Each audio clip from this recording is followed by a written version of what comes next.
Dali-daling naglatag ng red carpet ang Malacanang Lunes ng umaga para sa surprise visit ni Volodymyr Zelensky, ang kauna-unahang Pangulo ng Ukraine na bumisita sa Pilipinas. Hindi nagkadaupang palad sina Zelensky at Pangulong Ferdinand Marcos Jr. sa katatapos na Shangri-La Defense Summit sa Singapore. Kaya't minabuti ng Ukrainian President na dumiretso sa Maynila linggo ng gabi. Personal na iniimbitahan ni Zelensky si PBBM sa isang Global Peace Summit na tatalakay sa posisyon ng mga bansa patungkol sa Ukraine-Russia war. Narito ang ating balitang A to Z. Bagamat biglaan ang pagdating ng Ukrainian leader na si Volodymyr Zelensky, ginawaran siya ng arrival honors sa Malacanang kung saan personal siyang tinanggap ni Pangulong Ferdinand Marcos Jr. Lunes ng umaga. Ang pakay ni Zelensky sa pambihirang pagbisita, imbitahan si Marcos na dumalo sa Global Peace Summit on the Ukraine War na gaganapin sa Switzerland ngayong buwan. President, I'm happy to hear today from you that you participate our peace steps to the peace. That's real thing. What really want our people just to bring peace to our homes.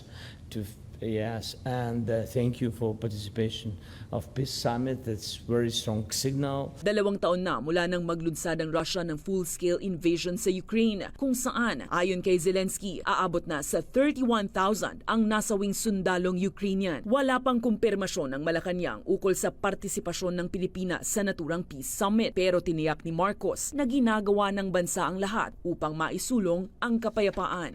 It is a great pleasure to meet with you to discuss some of the issues that are common to our two countries and hopefully find ways forward for both of us together. Humingi rin ng tulong si Zelensky para sa karagdagang mental health workers para sa mga sundalo at mamamayan ng Ukraine na ipit pa rin sa gera kontra Russia at para mapabilis ang ugnayan ng dalawang bansa. Inanunsyo rin ni Zelensky ang planong pagbubukas ng embahada sa Maynila.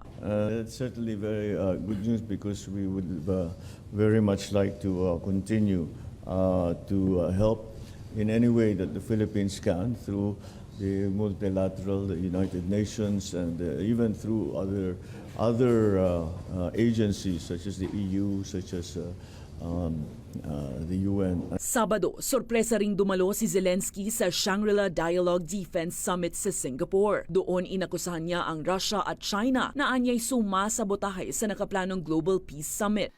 And I invite your region, your leaders, countries to join so that your peoples are involved in these global affairs, and by uniting against one war, we create for the world a real experience, the experience of overcoming any war and of diplomacy that does work. Sa keynote address ni Marcos nitong Biyernes sa parehong Defense Summit, itinaguyod naman ni Marcos ang soberanya ng Pilipinas sa harap ng panghaharas ng China sa West Philippine Sea.